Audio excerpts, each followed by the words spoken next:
Hello, welcome back to Story Reckless. I'm Nathan, I'm the DM here, and I use he, him pronouns, and we are playing Descent into Avernus. We're doing a D&D live stream, and we're playing in the Descent into Avernus campaign, and y'all just leveled up recently, level 9, very exciting. But before we get into recaps, let's do some intros. My name's Claire. My pronouns are they, them. I'm playing Kadam, half-elf grave cleric, soon to be wereborn. And my name is Olive. I use she and they pronouns, and as always, I am playing Calliope, Air Genasi, old lady, and I'm feeling rather small, I think, in the face of. I was feeling all big and mighty with my big, my big truck, but we just were reminded that we're not quite the top of the heap just yet. Why ever would you say that? But yeah, well, with that, let's do a quick recap and then jump straight into it. Yeah, we left off with you all having just completed a battle with another rival. Well, not rival, you guys aren't warlords yet, but you fought a warlord. Was he a warlord? He never told us that.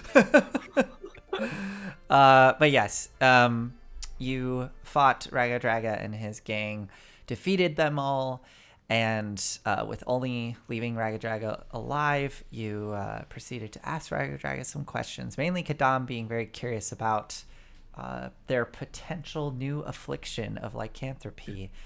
You found out some things. It seems like there's not really a strong risk of turning down here since there are no moons, but he told you if you ever feel the itch to give in and see what happens. You let him go, and he ran off into the wastes in his full boar form in all his glory, and disappeared on the horizon.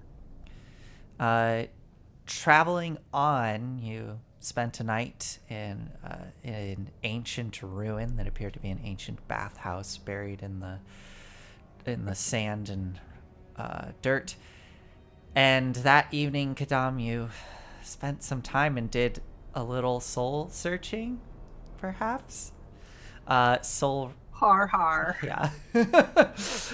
No, you did indeed grab a soul coin and spend some time with it and discovered that there appears to be a consciousness within, a soul within. Big surprise. But the surprising part was that it spoke back to you as you reached out towards this consciousness and asked it questions. It seemed that upon asking it 3 questions, it allowed the soul to leave the coin, and the coin just was destroyed. Or maybe the soul left, you don't know. But the coin was definitely destroyed in the process.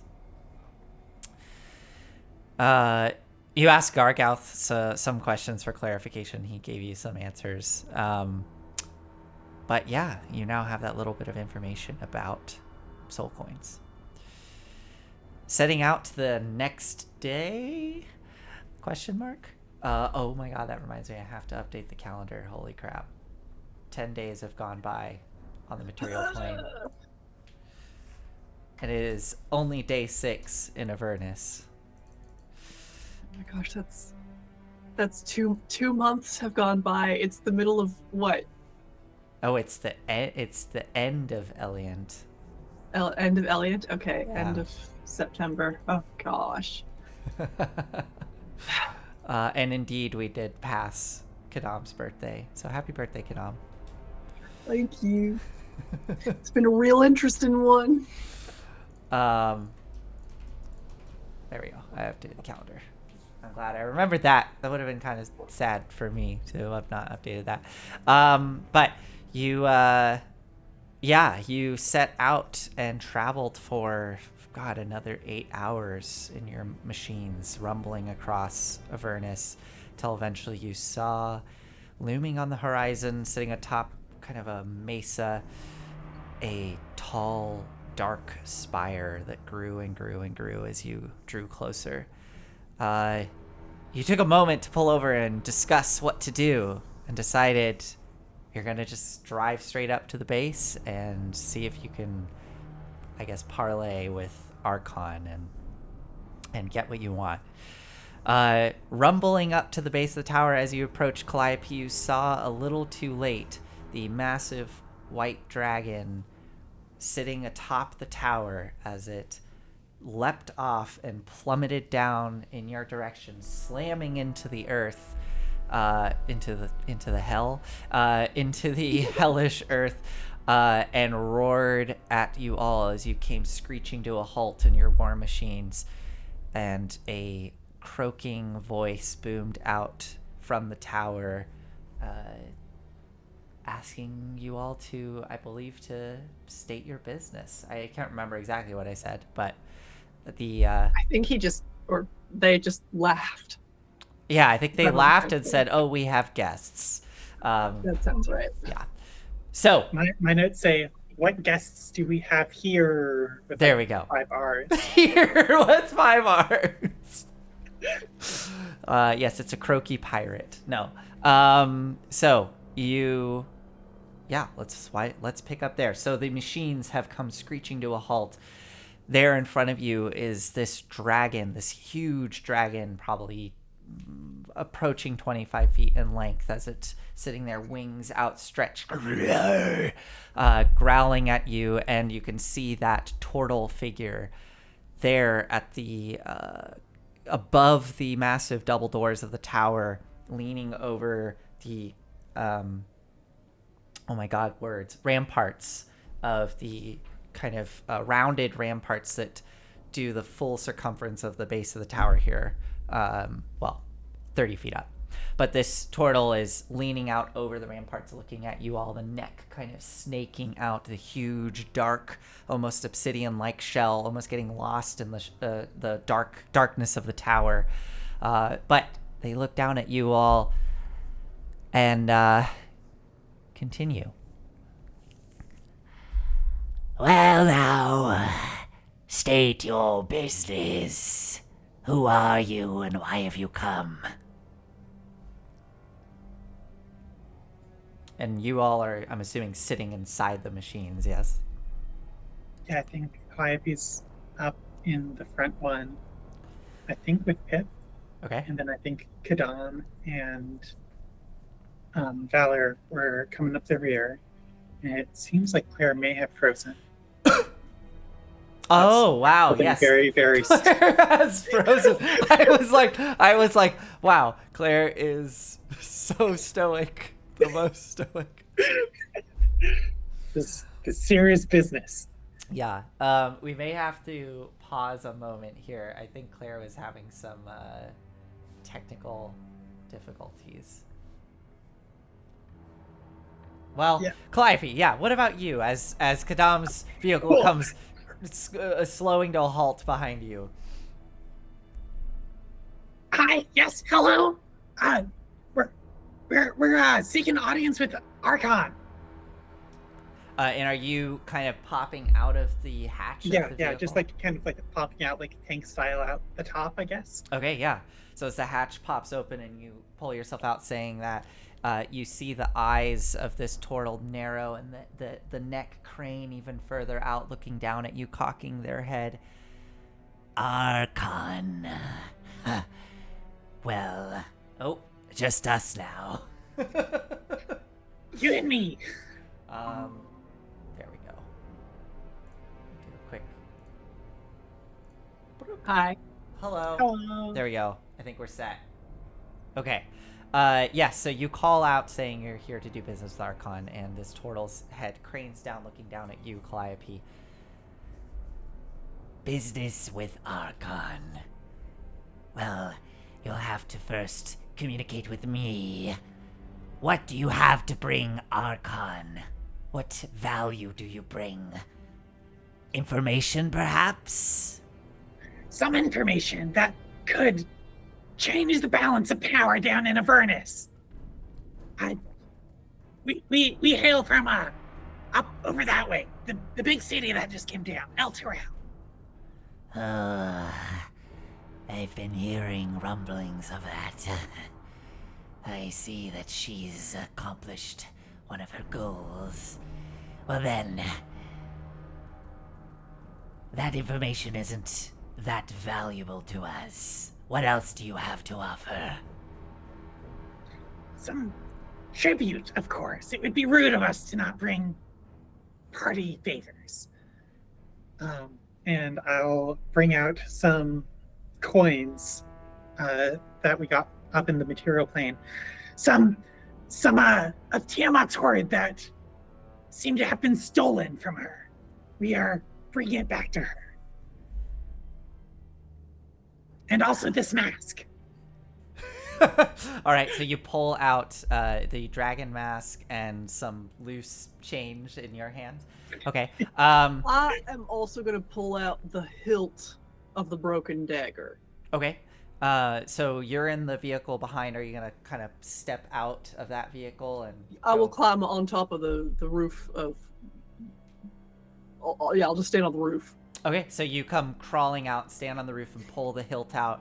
You see as you're crawling out that Tortle's head sort of whips around and narrows their eyes at you and then looks back at Calliope. You're holding these things. Obatala! Check and see if what they say is true. And you see the massive white dragon. Yes. And this dragon starts to lumber in your direction, Calliope, straight up to you. You can kind of feel a slight vibration in the metal under your feet as it moves towards you. The head snakes up, and this head that could easily swallow you comes snaking right up to you. These huge nostrils. You start to feel the moisture and warmth in your skin draining away with the snout of this creature right in your face, and you see it. They tilt and kind of lean their nose down towards the coins and the mass that you're holding, and there's a loud as the nostrils sniff in.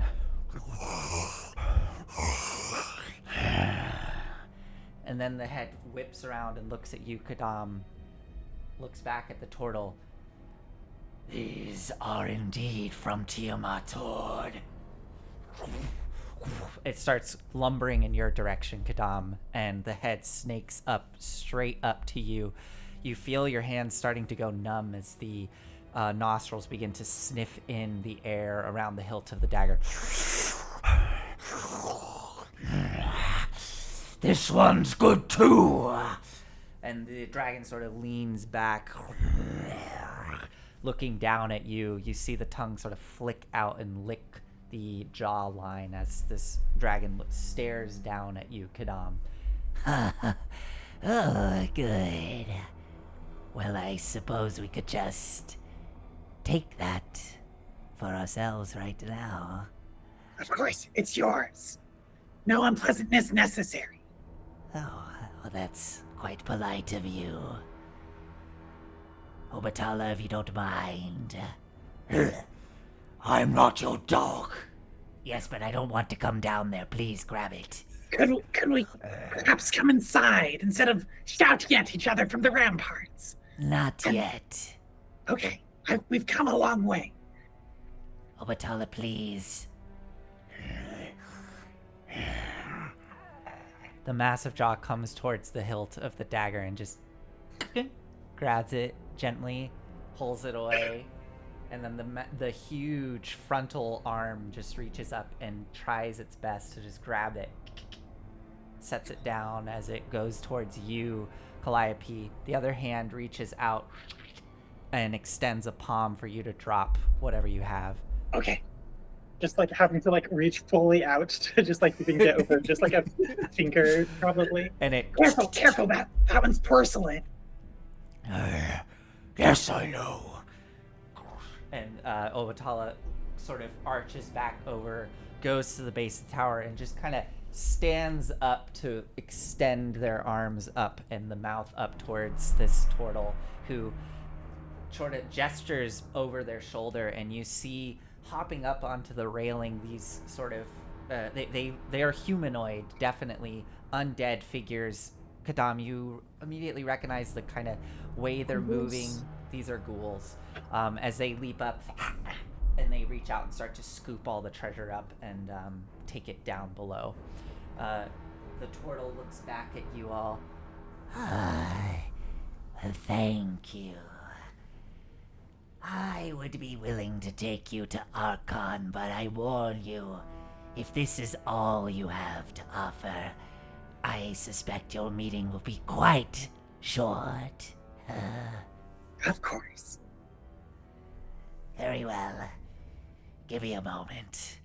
And the turtle sort of turns, and as they do, they shout over their shoulder, Obatala, meet me upstairs. and the turtle disappears within the tower as the dragon looks back at you all. And the wings beat heavily as the dragon soars up back to the roof of the tower, kicking up dust everywhere. You wait for probably 10 minutes as the dragon soars up to the tower, lands, and kind of crawls out of sight. Do you do anything in this 10-minute period, or just sit down at the base of the tower?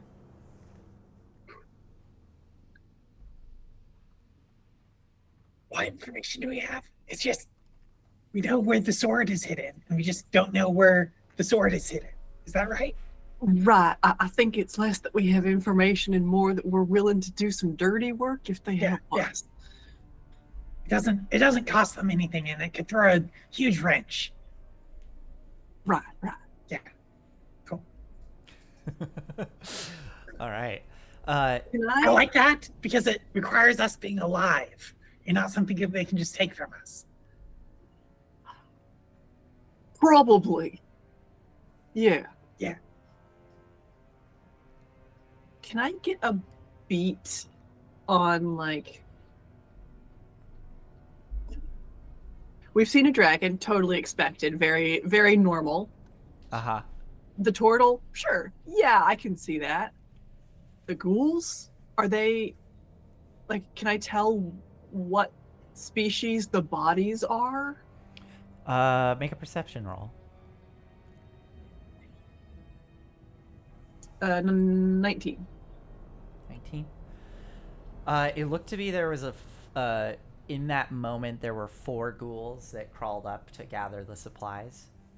You've seen, all while this is happening, you've seen other humanoid shapes further back on the ramparts that they've been moving, but you can tell based on the movements and kind of how almost mechanical they seem. They are, you suspect they're either constructs or they're likely undead, since you just saw ghouls. Mhm. The type of humanoids that these ghouls were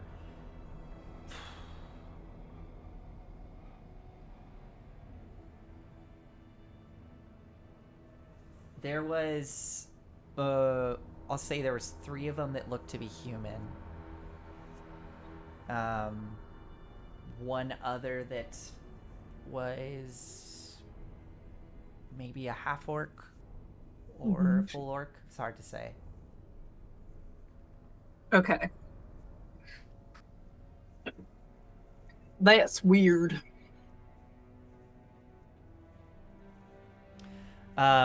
As that is happening, the 10 minutes pass, and eventually you see once more the white dragon's head curl over the side at the top of the tower, and more gently this time glides down, kind of making big circles around the tower, and then lands, and you can see this turtle figure, a sort of saddle has been affixed to the dragon. The dragon looks a little not super pleased about it, but this saddle has been affixed, and this turtle is currently holding on, looking over you all. You can see the turtle now with a little more detail has, at this point, they have equipped themselves with a large staff that they have sort of strapped on to the side of the saddle in kind of a sheath style thing.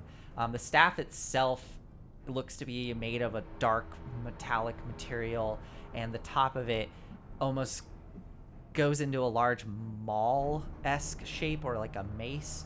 But it is two skulls kind of facing, out from each other. But you can't help but notice there is just this ever-present kind of sickly green smoke just pouring out of the mouths of the skulls as it sits there in the sheath. The turtle is adorned with all sorts of bits and bobs. There's some kind of colored vials that look like that are kind of hanging all along the chest part, sort of attached with chains. There is what looks to be a holy symbol that's dangling down in front of the chest. It is the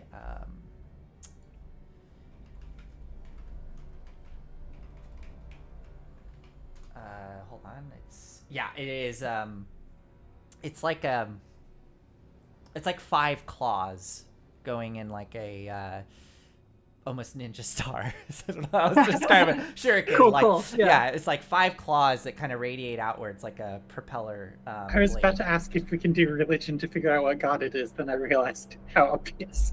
Okay, we all got it. Yeah, 5 claws, and they are. It's surrounded by a circle, and the claws appear to be colored. Oh yeah. Yeah. 5 different colors. 5 different colors: Wow, weird. red, white, blue, green, and black. Okay. But that holy symbol is just resting there on the chest. And the turtle looks at you all. All right, follow me, and I will guide you there. All right, Obatala, go. I'll go when I please. Well, Are we supposed to climb up onto Obatala? no, you will be following us. If Obatala will go, then you can follow us. And Obatala takes off. The turtle kind of lurches as it takes off into the sky. And the dragon starts flying off in a direction. Flappy. Okay, I guess we're going. Get back down, and the demon grinder kind of like started up. Oh, wait, we're not flying? I thought we were supposed to be flying. I don't know. The dragon is continuing to fly off in a direction low on the horizon. Yeah, Oh, let's if it's go. slow, we can go. All right. All right, so the demon grinder kicks up and starts to drive off in that direction. You, Kadam, piloting the tormentor a little slower, and you start to follow. At first, the dragon just seems to be going at the pace that they would go at. So and considerably slower than us. considerably slower than, well, not considerably. I guess, yeah, slower than Calliope, but you and your tormentor are traveling at half speed, so Oh, that's right. 50 yes. feet around, right? So at first, 100. 100 feet, yeah. So at first you're able to keep up more or less, but that dragon does start to get further and further ahead, and thankfully it does seem that they notice and they kind of bank a little to fly back and meet up with you and then continue on. So with this slower flight, you all follow along, rumbling along the craggy earth. You start to see after about an hour some large mountains appearing on the horizon. As the time continues to tick past, the mountains seem to grow and grow and grow to impossible heights. These are bigger than any mountains you've ever experienced. Some of their peaks seem to disappear into the haze above, where you can't even see the tops of them. But nonetheless, you continue forging onward with this dragon leading the way. After about 2 hours or so of travel, the base of the mountains begin to become more defined and more clear, and you start to see rocky, craggy cliffs with geysers periodically bursting out of them, shooting up into the sky almost impossibly high.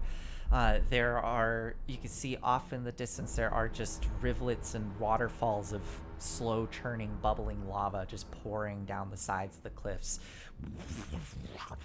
And as this landscape becomes more defined, you start to see a shape that breaks up the consistency of the rocky terrain.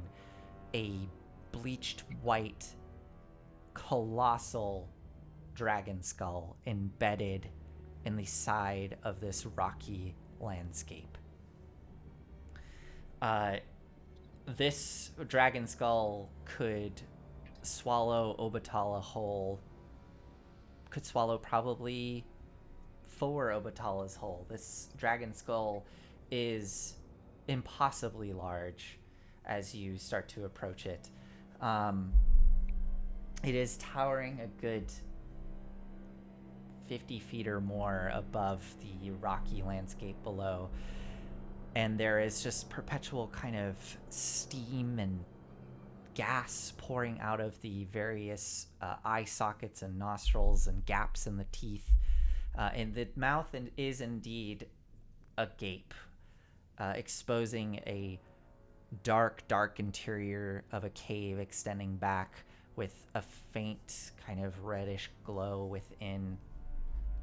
As you get closer to this colossal skull, you notice there's a lot of movement besides the smoke and gas moving about the skull.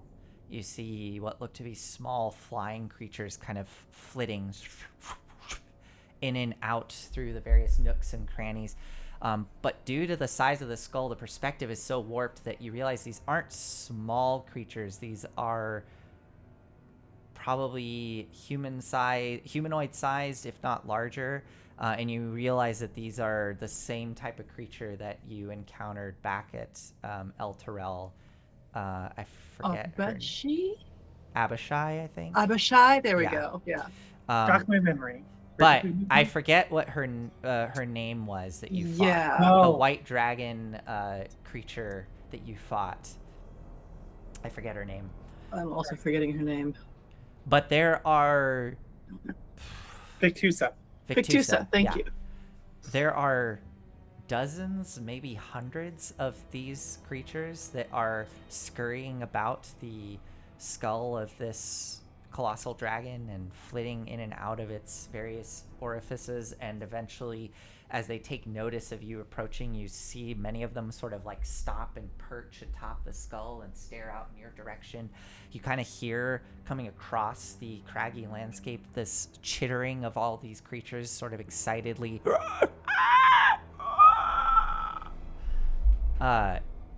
rumbling closer. Though you could see kind of off to your left, down in the rocky ruins below, sort of flanked on either side by some smaller rivulets of lava sort of pouring off the cliff sides and going deeper down into the hellish earth.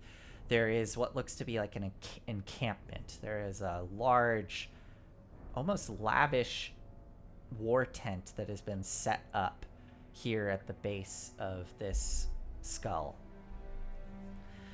Resting outside of it, you notice a singular infernal war machine, one of those two-wheeled motorcycle-esque war machines. Resting there, it's got its huge horns sort of coming off of it where there would be handles, and this big lavish tent.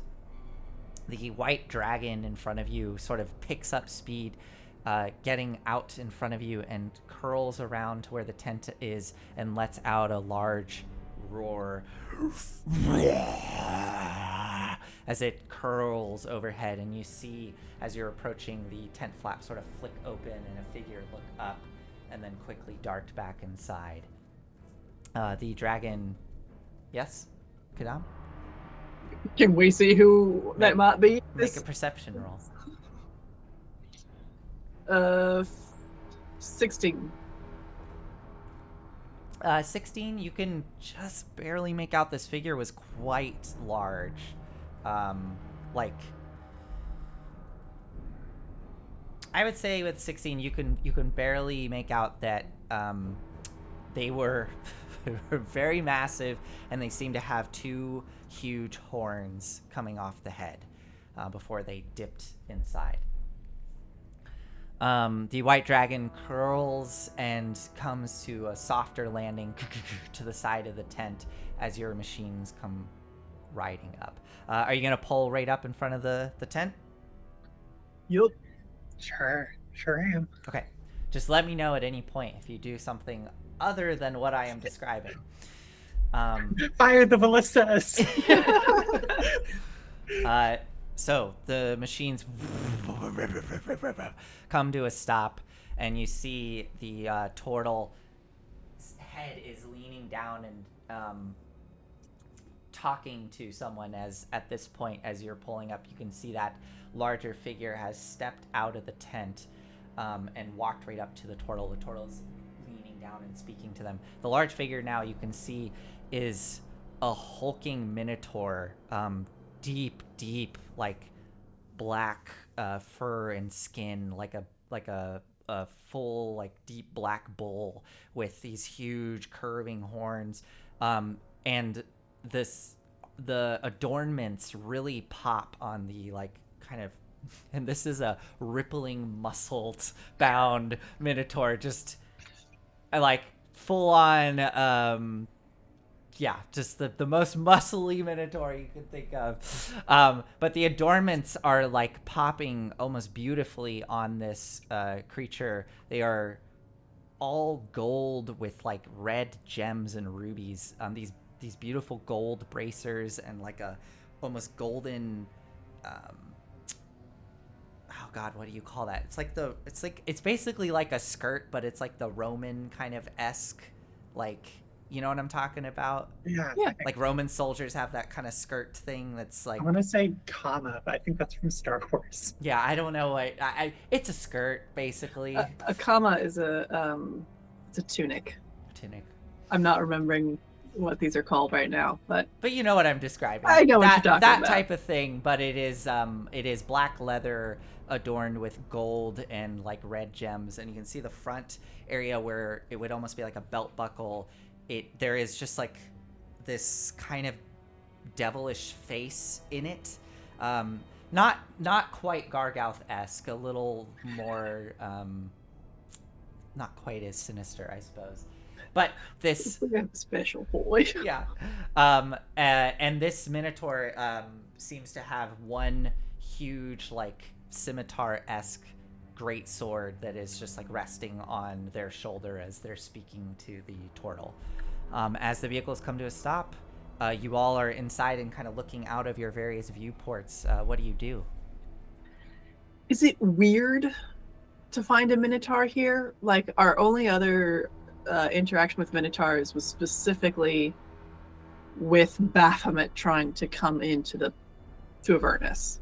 Or Yeah. those bone ones. The bone ones. Or as those well, bone ones. yeah. Is it weird to find minotaurs in hell?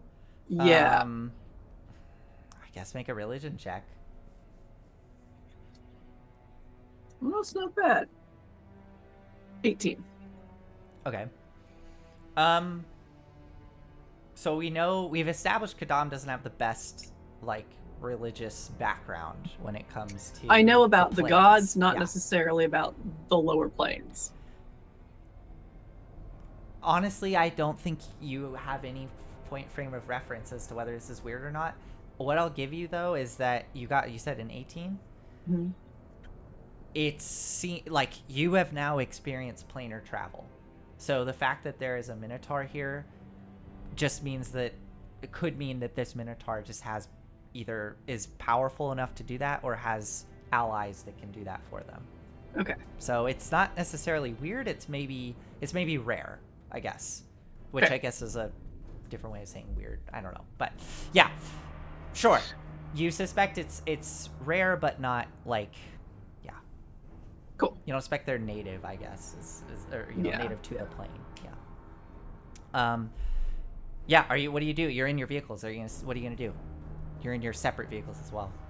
Get out. Okay. Yeah, I think Calliope gets out and then like kind of like makes eye contact with Kadam, being like, should we go over? Are we waiting? No, I don't think we are. Okay. And Pip is gonna stay in the demon grinder below you, No, Calliope. no offense, Pip, but could you just keep it's an fine. eye on? Okay. I'm going to just stay down here and keep an eye on things in case things go bad. I can immediately, I don't know. That would be great. Perfect. Yeah. Valor, as you're starting to get out, Kadam, Valor and Lulu. I think at this point Lulu has kind of curled into the Tormentor with both of you, sort of staying out of sight. They both look at you, Kadam, as you're beginning to leave. Valor goes, "Do you want me to join you, or should I stay in the vehicle as well in case?" I would love if you would join, frankly. Sure. If we need to get out of here, we're not taking that thing. We're taking the fast one. All right, Exactly. yes. So Valor gets out, and Lulu, what about me? Probably stay. You want me to stay? Okay. Okay. You might be a dramatic reveal. If they don't believe we can pull it off, you're our ace in the hole. Okay. So if you hear a whistle, then come on out. Okay, yeah. Sounds good. I'll just curl up in here. As Thanks, she kind of curls up and you both leave the Tormentor, both of you can't help but notice the white dragon is just staring at both of your vehicles, and specifically as you crawl out of your vehicle, the white dragon's just staring at both of you, just... But you start to crawl out and move towards the tent. I think Calliope is just going to give it a deep bow and say, "Thank you for bringing us here." All right, yeah, as you approach, the white dragon sort of, it cranes its neck up looking down at you and just looks away as the turtle and minotaur curl around the side of the dragon to go and meet you in front of the tent. The turtle... All right. Arkhan has agreed to meet with you. But again, you better have something good. I sure hope we do. I think Arkhan's going to be interested in hearing this. All right. No funny business. Oh, of course not. Of course not. And the No minotaur funny business. with the massive great sword on their shoulder, just again, all these creatures, except for the turtle, perhaps, all these creatures just looking down on all of you. This huge minotaur looking at you both. I mean, and sorry, I just need to ask, do you get a lot of people like doing funny business at this point? That seems phenomenally unwise. You would be surprised how I would. idiotic people can be. I guess so. and You the might- turtle extends a obliged. hand towards the minotaur, and the minotaur just goes This way. and turns and leans down, pushing the tent flap aside, and steps aside, waiting for you both to enter inside the tent.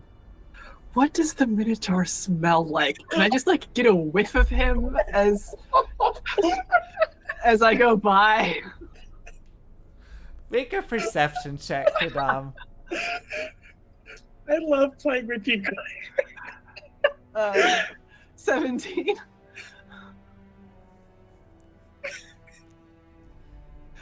What did you say, Olive? You love what? Oh, I love playing with you. Oh, Fantastic. I'm so glad. No notes.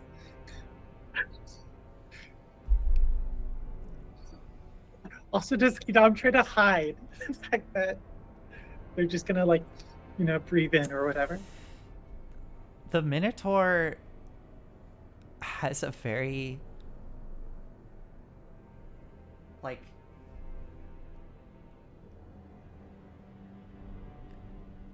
almost a smoky floral scent. Like they have, Kadam, you could tell they've like applied something to themselves. They have like this really, I don't know if it's pleasant to you or not, but it is classically pleasant scent. It's floral, but it's got like a smoke to it. And you, as you're walking past, you can see like the minotaur has this beautifully braided like front goatee, as well as a long braided like ponytail style thing that goes all the way to the butt, that is intricately braided. It probably starts to bring up memories of Lovelace as to how like well the braids are done. And all of it is adorned with like golden bands. The Minotaur, of course, also has a big golden ring in the nose and Of course. golden earrings all on the ears. And the horns themselves, actually, Kadam, the horns are adorned with like golden, sort of almost bracelet-esque pieces that go down to the head. But the Minotaur is holding the tent flap open, waiting for you both to enter. Do you both enter? Sure Yep. do. Okay. Inferno, the new scent. It's by Avernus. Thank you, No One Zero. That's great. I can just see this person like on advertisements. It's like, look at your wife, look back to me. The tickets are now diamonds, sort of thing, but like just a big old immaculately groomed minotaur. Also, Kadam, you notice, since you're the one taking the time to sniff this individual as you pass, I'm assuming you're not being obvious about it, but you do notice. What I'm doing is I'm doing the quick little inhales, Okay. but I'm not making a big deal out of it. Like Okay. I'm trying to get a lot of scent, Okay. but I'm not like up in his face or anything. What is this person's passive perception? I'm just curious. No, they do not notice you doing that. All right. But Kadam, you notice that as well. It's a little more subtle. You didn't spot it from far away. They have the kind of the like scarring tattooing, like the raised, just like incredibly intricate designs. It is a very intricate, almost like woven-esque design of 5 dragon heads that spiral all across the chest.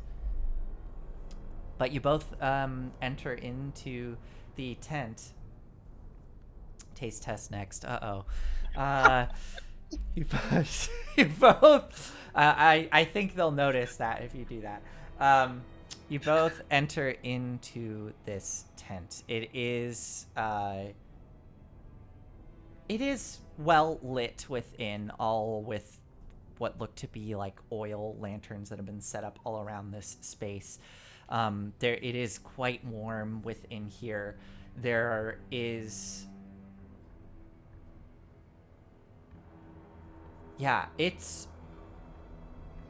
it's pretty well furnished. It's like the first thing you see when you step in is straight ahead, kind of towards the back, there is a massive table that has been set out. There appears to be various like tomes and parchments and scrolls that are set out on this table that have all been sort of pushed off to the side and tucked away and kind of closed up to hide their contents. There looks to be off to your left a corner of the tent that does have a relatively simple bed set up in place. And off to the right, there looks to be a much larger bed that has been established. You can also see...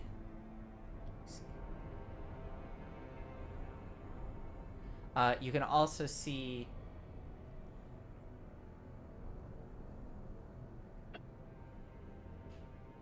Yeah, so you see these things sort of set up within here, and behind this huge wooden table, the first thing that catches your eye is a very large creature that is almost curled up like a cat on the other side of the table and just eyeing both of you as you enter. The creature is almost lion-like at first, but you notice that it has these leathery bat-like wings that are curled and tucked up behind it as it's just sitting there looking at you both.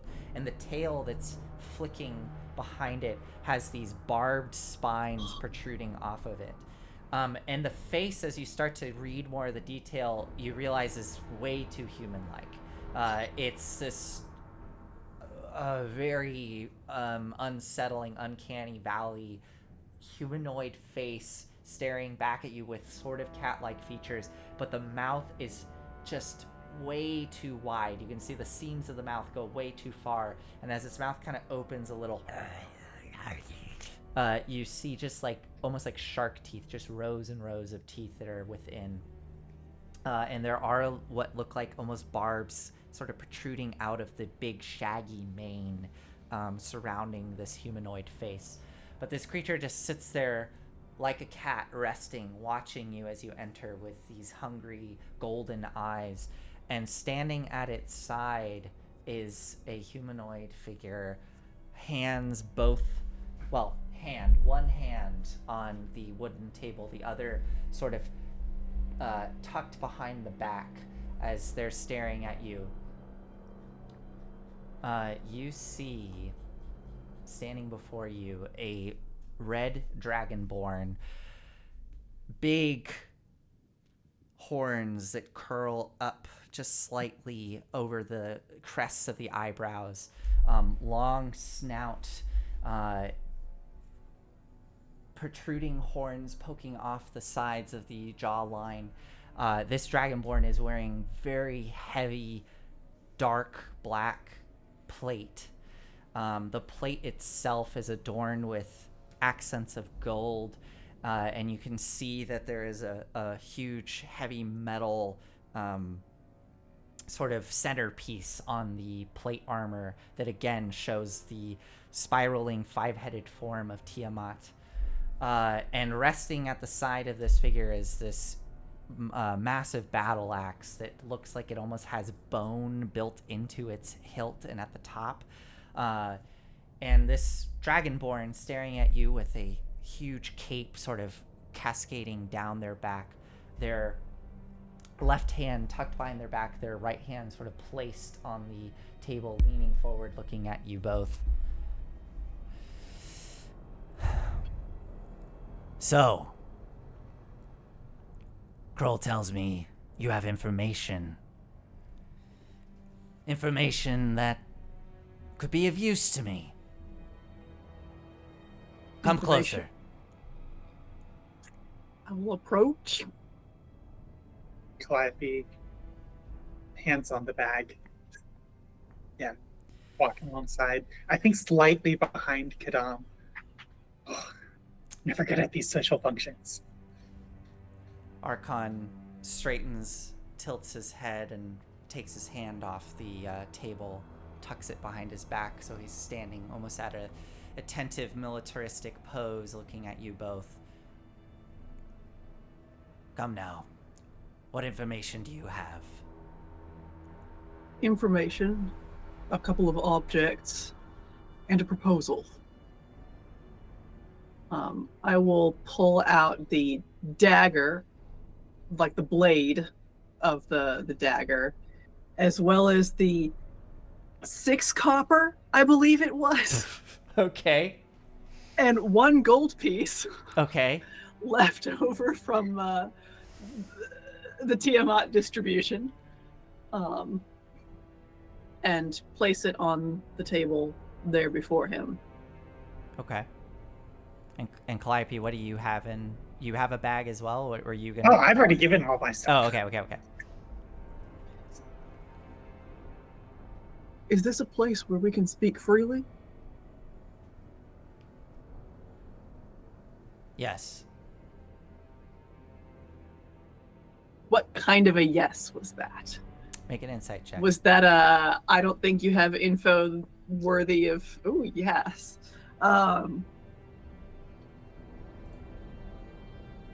27. 27. Okay.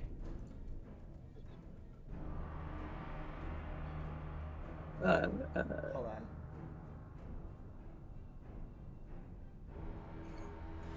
on. he doesn't think, like, as you set those things on the table, he looks at them, then looks at you. There's this look that goes across his face of like, what the fuck is this? This is such a waste of my time. So that was I'm just gonna tell him yes, so that we can get on with this.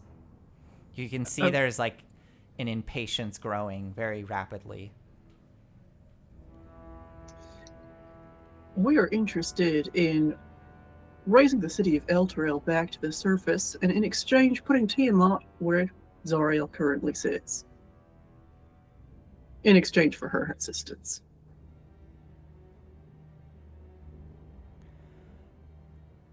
And how the fuck do you plan to do that? We know where the Sword of Zariel is. We specifically need help getting there.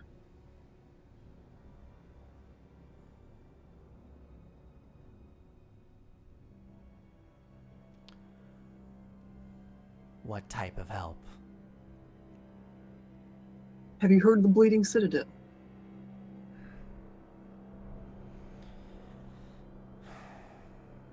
I've heard the story, and I've heard it's impossible to get to, impossible to find. Now, interesting. That ain't what I heard. I heard that it is almost impossible for devils to find.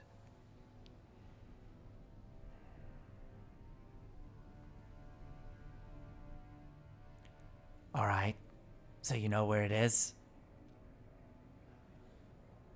We don't. That is one of the reasons why we came to Tiamat, as she is a goddess rather than just a devil.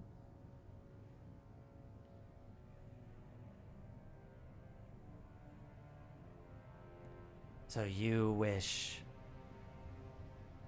to speak with her, to ask her to find this for you. I mean, if you're willing to do it for us, I don't see why we need to go all the way to the top. But if you think it's something that might be of her interest to her, yes. Not anyone can just speak with her. You can certainly try, but it won't go over too well.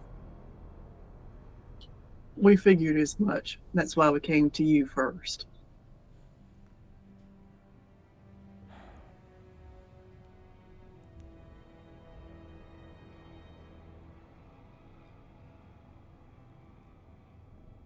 What proof do you have?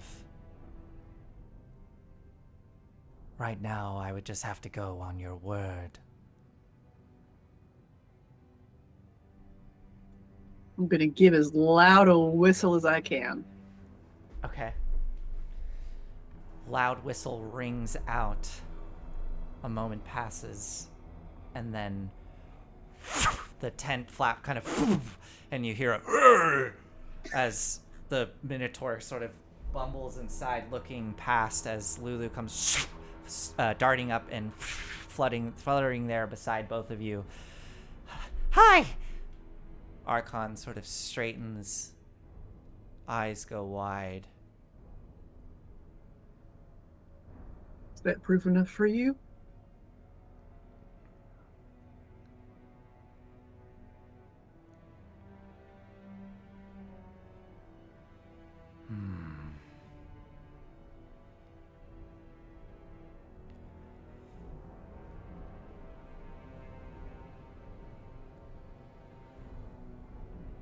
Well, as I'm sure you're well aware, nothing comes for free down here.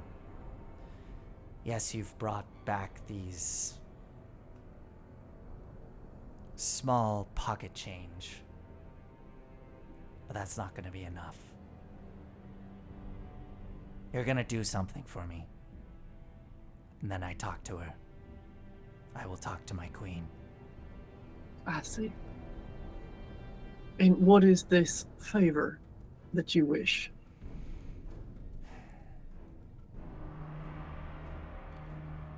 There is a creature being held within an infernal device. I need you to retrieve this creature and bring it to me.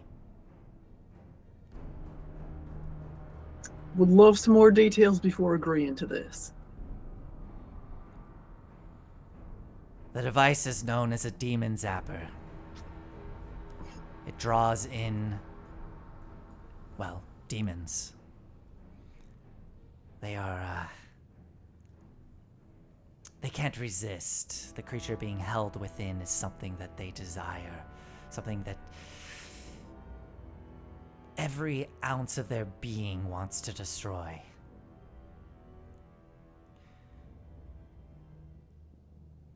If you can get this being out and bring it to me, then we're good to go. Will we be hounded by demons the whole way back if they're so interested in destroying this creature? Maybe.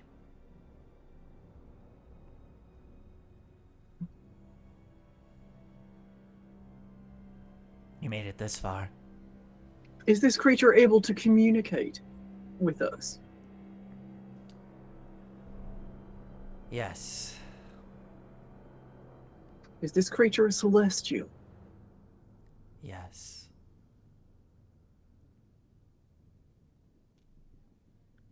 I look over at Calliope and Lulu. And Valor too, I guess. If it's already down here, What would you do with this person once we deliver them to you?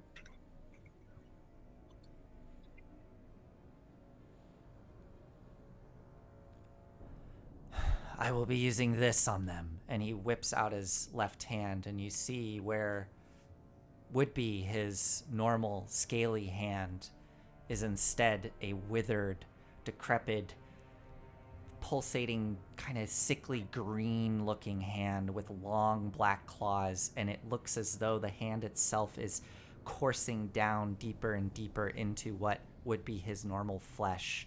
It looks as though this rotted corruption is just coursing up the side of Arkhan's arm, almost going into the shoulder area. And as he extends it out, there's this faint sort of wisp of sickly green smoke that's just gently trailing off of it. And you see his face sort of tense as he holds it there. Both of you can't help but feel this chill when you are in the presence of this hand.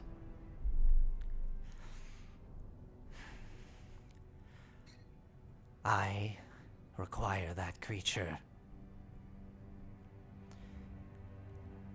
I can tell you exactly what I would do, but I don't think you would like it, and I don't think that this deal will go through. But if you want to speak with my queen, I need that creature. And he puts the hand back behind his back, tucked into his cape, as he resumes that at attention militaristic pose. So, I will do you the courtesy of allowing you to leave here with this information. Next time you return, you better have what I want. Do you understand? Yes. How much effort is he exerting to control whatever that is? Make an insight check.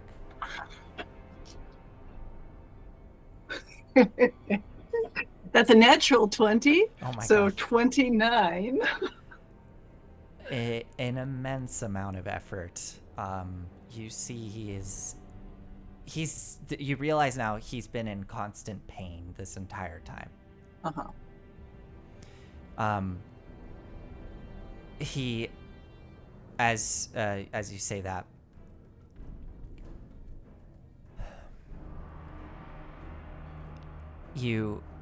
I'll give you one more thing. You see him look at Lulu, and his gaze lingers on her. Yeah, I thought so.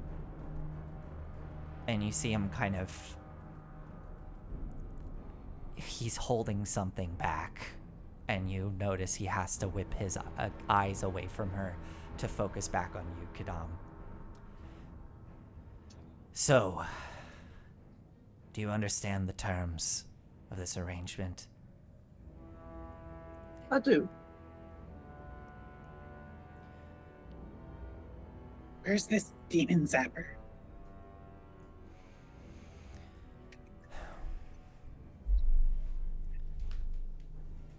It is located near a sea of demon ichor. The amount of demons that have been vanquished around there has created quite a spectacular display of gore. You can barely see the other side.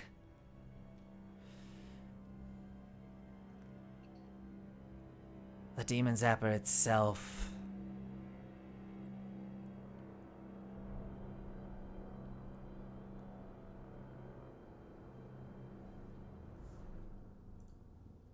they all have their names. This one is known as Ralzala.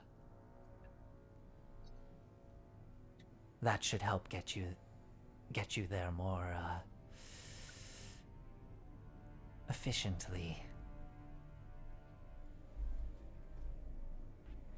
Got it. And I take it that this is something that your agents can't do. There's something about us, or can you just not be bothered? I want to get an idea of the situation, how we should be approaching this.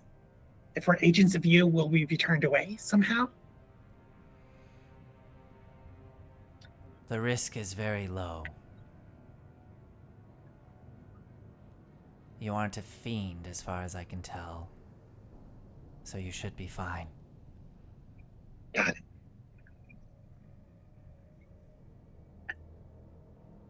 All right, shall we? He Let's depart. does a curt head nod as you hear the heavy footsteps of the Minotaur behind you. He's standing right, or they are, well, yeah, him. That's who he is. He stands above you, looking down at you both. This way. And just steps aside, waiting for you both to go towards the exit of the tent so he can fall in behind you. Just give one last glance back at Arkhan.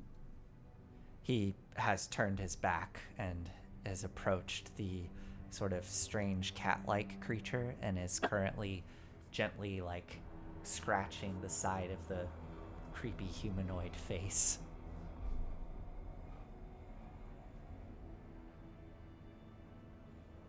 With the non creepy hand. I'll turn and go. Okay. Yeah, you exit the tent, the Minotaur guiding you out. As you exit, you see the turtle standing there. Expressions on a turtle aren't super as like exaggerated as or like as clear as other humanoids, but you can tell there's kind of this like curled, almost grin, the beak itself, sort of the edges of the beak kind of pulling up. Well, it seems that things went quite well. The turtle looks up at the Minotaur. They've agreed to help. They will be leaving now. Oh, good. Your Well, boss is scary. ah, That hand is something. oh, you got to have the honor of seeing the hand. Didn't look comfortable, but gave me the shivers. I didn't like it.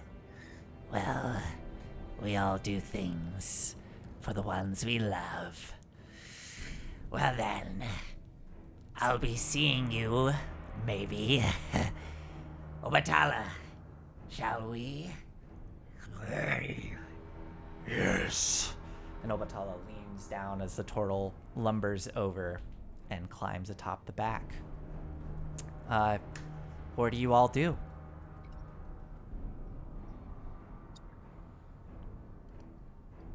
let's go back to our vehicles. Mm-hmm. And just let's get out of ways. I'd like Yeah. to put distance. Yeah. And just drive a bit. Okay. You know, just taking a joyride through Avernus. It's fine. Okay, so you're just gonna drive off away from this encampment to just kind of get out of sight. Yeah. Yeah, like probably not in the direction we came from, if I have a sense of that. But just, yeah, out, away. Okay, yeah. So hopping in, as you hop in, the white dragon takes off and starts flying off in a different direction. The Minotaur just stands and watches you as you turn your vehicles on and begin to drive away. And you can hear the various screeches of those Abishai on the cliffs and the skull echoing out as you...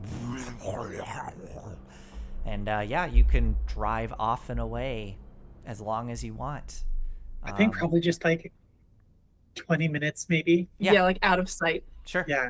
Yeah. So Just off- like hurry up the next hill. yeah, off and out of sight around a hill as the skull disappears out of your vision, and you come to a resting stop kind of on the other side of a hill, sort of blocking your line of sight to that. And then I guess like clamber out and just like lean up against the side of this thing. Oh, hands on head, like just looking up at the sky, breathing.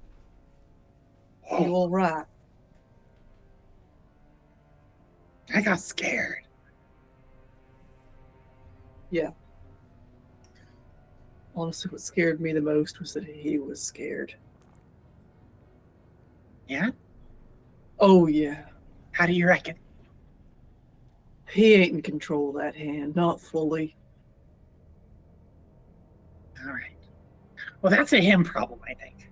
That doesn't worry me too much. That makes me feel better.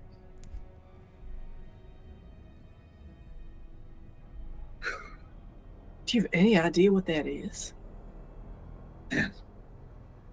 I guess could I roll Arcana? Yeah, you can roll an Arcana. Okay. I mean, I get big. I I'm know. not going to bother. Yeah, 17. Probably not enough. No. Yeah, no idea. All right.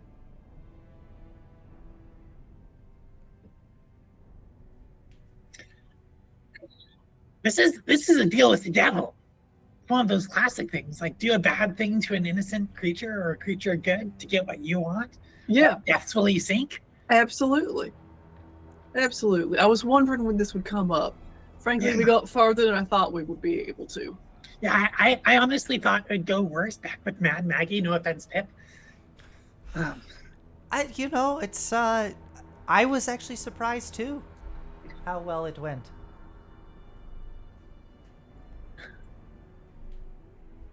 Maybe we I don't know, go see this Rosala, kind of figure it out from there. I mean, who knows? Maybe Rosal can help us figure out what the Citadel is. They're not fiend. They might have been around. Maybe. Actually, that ain't a bad idea. Yeah, I was thinking that we should at least go and check it out. Best lead right now. But like, get on. If worst comes to worst, you can't be having a good time down here in the abyss.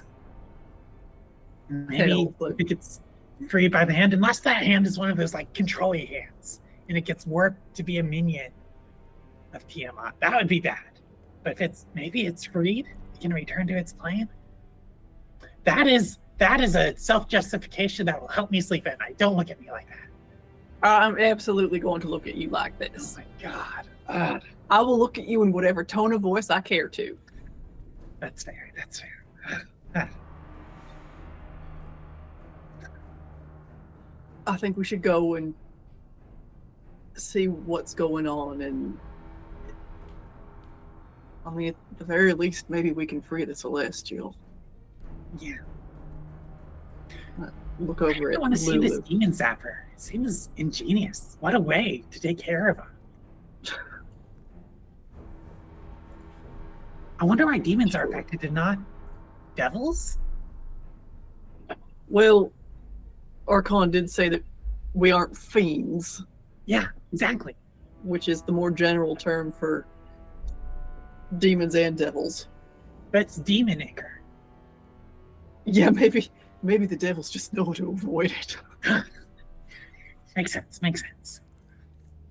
Hey, so we're just gonna ask that little finger thingy? Or maybe Gargoth, where this thing is? I wonder if we could just ask the finger thingy to bring us to the Citadel. I mean, if we're going to places where, like, we don't know where they are, I think it's worth a shot. It is absolutely worth a shot.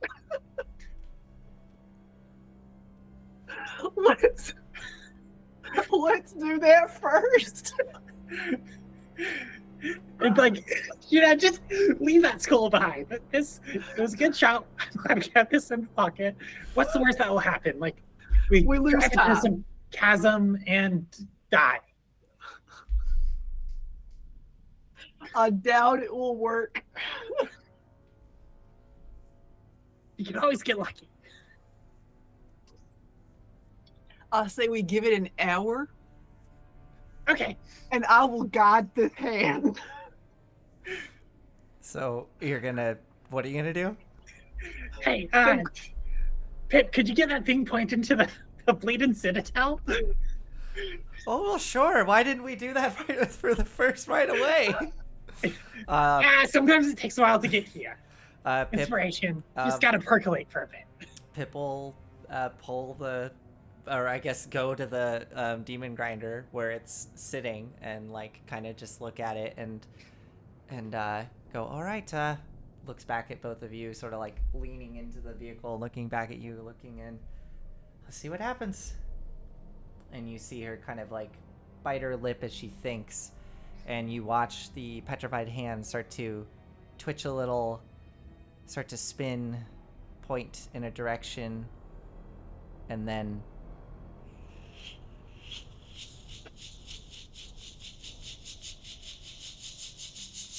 it just starts to spin rapidly. Just Well, that is helpful. Okay. I don't know what are we on top of it? That was honestly my first thought. Yeah, Or below it. or Looks below. up. Right? Should we just start digging down, or go up? No, Why don't you dig down? I'll fly up. I don't think that's it, Calliope. But, Yeah. Yeah. Well, how about Rosala? Oh, It's all sure. over. Yeah. Big old demon zapper, Sea of Ichor. Just picture all these things. Let me paint your word picture, and I will describe. Is it this? This is my first guess. And then my second guess is this. I don't know where you're pinging that. Okay. Well, Oh, you're picking the map. Oh yeah, I'm pinging the map. We'll, So we'll find out. first option. Second's over here. Oh yeah, So- the big glowy map. You were pinging Wait, what? here and And- here. Yeah. Okay. But this one first. Well, Pip will commune with Gargouth, asking Gargouth, "Have you heard of this demon zapper thing, Ralzala?"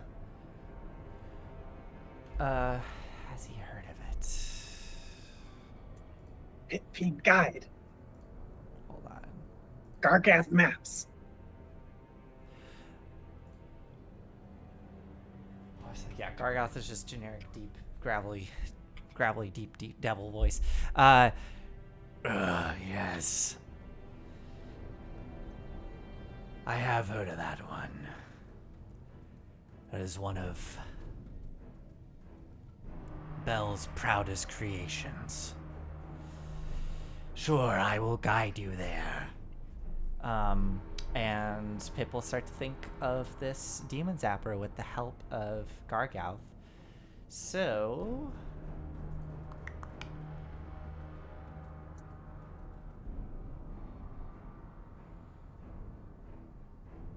yeah, okay, go ahead and one of you roll 2d10.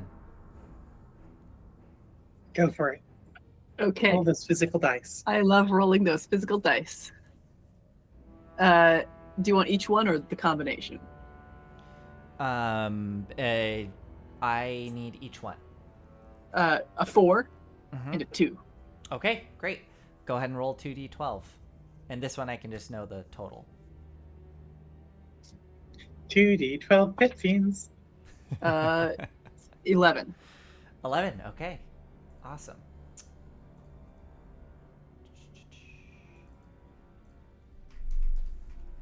I just realized the average of rolling 2 dice is about the size of the die rolled. Roughly? Yeah, I think so. That's neat. All right. So, Pip focuses and the hand starts to point in a direction. You fire up your vehicles and take off following the guidance of the hand. It has... Wait, that's... Right. Oh, wow. Yeah, it has been 10 hours today. So you are approaching kind of the end of your, feeling your stamina approaching here. But the vehicles take off and travel across more of a furnace. As you rumble along, the first 2 hours go by without issue. And you now are approaching that 12-hour mark, so you can continue going or start to settle down. It is up to you. I don't know that if it's worth pushing, if it's like not distance we're trying to cover, but like mental fortitude. Mm-hmm. Yeah, I'm tired. All right, let's settle down. Okay. If you want to look for a spot to settle, go ahead and one of you make a survival roll. If I remember correctly, I have the slightly higher survival here. You think it's slightly, but it's significantly higher. 18. An 18. Yeah, as you start to look for a spot to settle in, Kadam, you see up ahead what looks to be you notice a break in the landscape, and quickly you realize that you're looking at the river Styx. There is a large swath of that sort of inky black water that's stretching out in front of you as you approach. You have to, you end up having to kind of turn the vehicles to start driving along the bank of the Styx. The hand itself seems to continue to point in the direction of where this thing is, but you're going to have to find somewhere to cross. But in the meantime, as you're sort of going along the banks of the Styx, you see an area where it kind of dips down into a large gully that sort of flattens out at the bottom and then goes back up. It is dried out and kind of extends down to a shoreline where there's just the slick waters of the Styx, and there's some what look to be like bones and detritus poking out of the bank. But if you were to pull your vehicles down into that gully, you could at least be out of sight. Let's do that then. Okay, so pulling down into there, it's a little precarious, but you're able to get down into the bottom and settle in as you circle up the two vehicles and sort of pop the tents out and make your camp there in the middle of this gully. Yeah, anything you want to do as you settle in for the evening?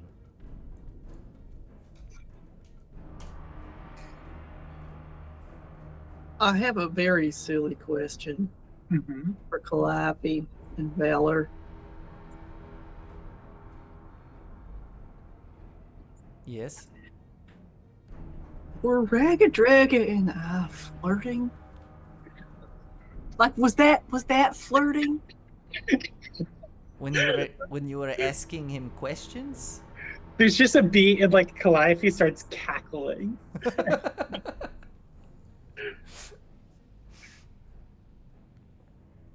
which The part? best kind. The best kind.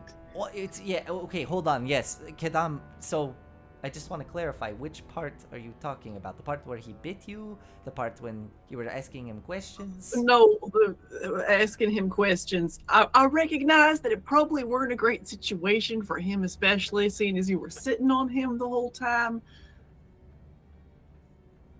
But we both said the word cute a lot, and like, he did laugh several times. Yeah, you know that you're right. Calliope, what do you think? If I know anything about flirting, it means that you antagonize each other. Hmm. And that fits. I didn't see it before. You know, Pip. Well, if you're family though, you can't flirt. Right. You know, Pip did show me this thing about sexy sword fighting, so like you kind of did that. But it was like, so yeah, I don't know. Maybe Calliope's onto something. When you were fighting him, was it like, what was the vibe like there? I was kind of busy driving. No, I think we'd wrecked at that point. All right, so I recognize this is a little weird, but I did find it a little flattering that he came after us. Like, we were worth his attention, you know?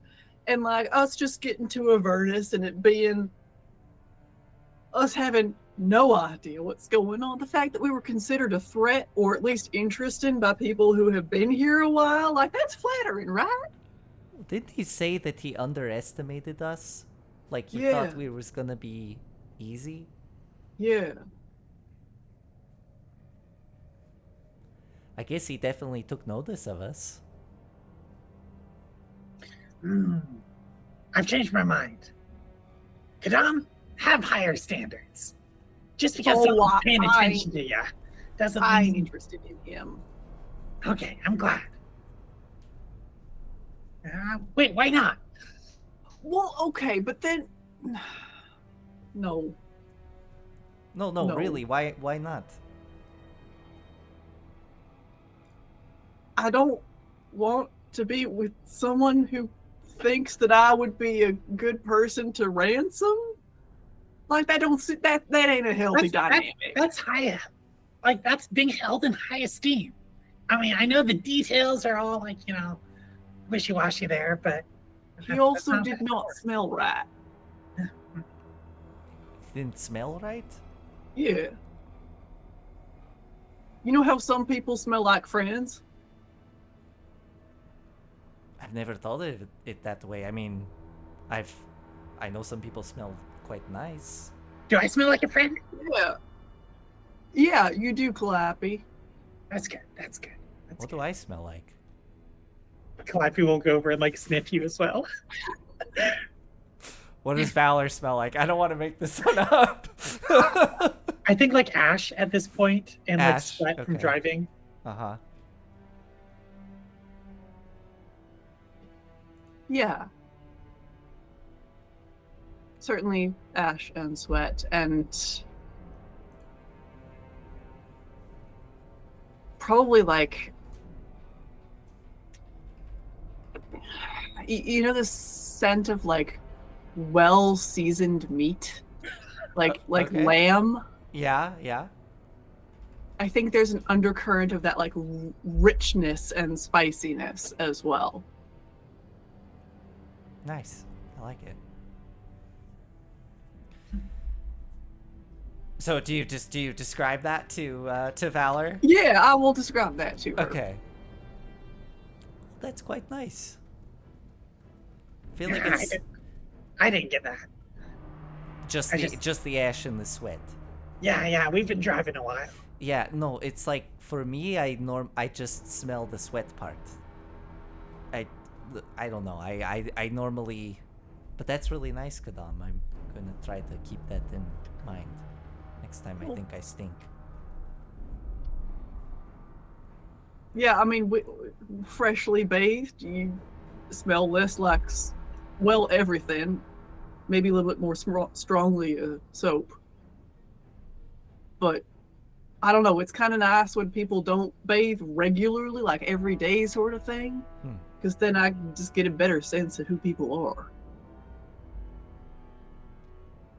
Is it always been this way, or is the boar thing coming through? It's always been this way. It used to be stronger, frankly. Once I started smoking, my nose went down a little, and that was a relief. I get the impression I have a very sensitive nose. That's kind of amazing that a wereboar is the thing that bit you. Like, that feels like very, like, it fits. I mean, like, you know, boar, don't they use them to, like, sniff up things in the ground? You know, they do, yeah. But you're probably fine anyway. You should let us know if your nose becomes more sensitive again. Which, will. I guess sorry if it does. It seems like you actually don't want that. Well, it's a little overwhelming. Yeah? If you could choose to be like Raga Draga or continue on your fairly toned face. What's the word? I don't know the word. Whatever. My fairly toned face? No, the one, it's like with cheekbones and stuff. Like, you tall, fair structure. Something like that. Structure. Non-bored. Non. Which one would you choose? Wait, so are you thinking that my face is going to change shape if I become a wereboar? I mean, his did. Well, did it? Well, we never saw him not in boar form. Yeah. Oh. I don't know how lycanthropy works. Nor do I. I think in order to see their real form, if they're transformed, you have, like, they either have to choose to transform or you have to kill them, I think is how it works. Oh, so we would have seen all of the other folk. I was so fast, you know. It was very fast, yeah. And we just kind of left them there, so. Yeah, we did hang out there for like an hour afterwards, like trying to fix up the machine. Right, yes, we were fixing the machine while their bodies were lying around, but we never took the time to actually look, so I don't know. It's true. Yeah, I don't know. I admit I am rather intrigued by this whole boar thing.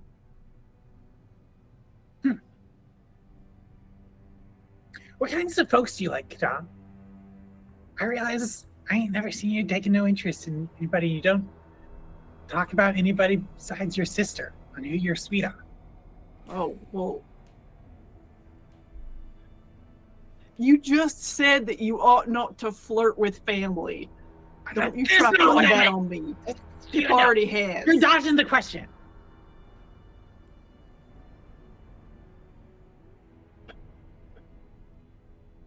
I don't know, Clappy. I fall in love real easily, and I don't know if there's, like, consistency among folks. Interesting.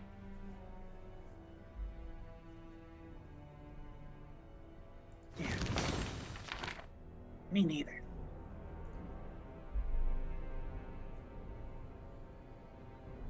Except the fall in love easily part. I don't get that as much. But I don't know. I like interesting people. Sorry if I'm oversharing. I just sometimes feel nosy. The thought crossed my brain. Yeah, no, I imagine that you like people who are very enthusiastic about something different than you. Yeah. But adjacent. I like not understanding folks. Or feeling like I don't understand folks, because I don't understand a lot of folks. I do know that. But sometimes I don't realize that I don't. It's like I understand how I don't understand them instead of not knowing what I don't know. Right. No, that does. I imagine that the process of learning someone is very exciting for you. Yeah, more so than the actual knowing even. You know, that don't surprise me. Yeah. What happens once you know a person? Like, you run out of things to learn, to know. Is that just it? Then you move on, or? Well, that never actually happens. Well, okay. Yeah, sometimes it does though. When it's like, oh, I like finally like see you around your family, and then you're just like, oh, I see the conditions upon which you grew up, and then it's like, okay, that makes a lot of sense now. And that's cool, I guess. And like that's a different thing though. That stops being a mystery. Then it's like, okay, we're friends. I met your family. So you only become friends once you meet somebody's family? It's a different sort of. We don't have enough words for different sorts of friends. Different That's types true. of friends. All right. Yeah, it's just transitions. It's like a phase change. I can see that. Yeah. Yeah, once you meet someone's family, you have a lot more context for where they're coming from. Hey, should we like go to sleep? Hey, Valor, what's your family like? Well, let me tell you. And we're gonna end the show there. All right. Well, we're gonna end there. Thanks for joining tonight. We'll see you next week and see what you all decide to do. We're just going to talk about family and relationships for the next entire session. Yeah. We should have Enyo back next week. And yeah, we'll just keep on going. All right. Thank you, everybody, for joining us tonight, and we'll see you next week. Bye. Good night.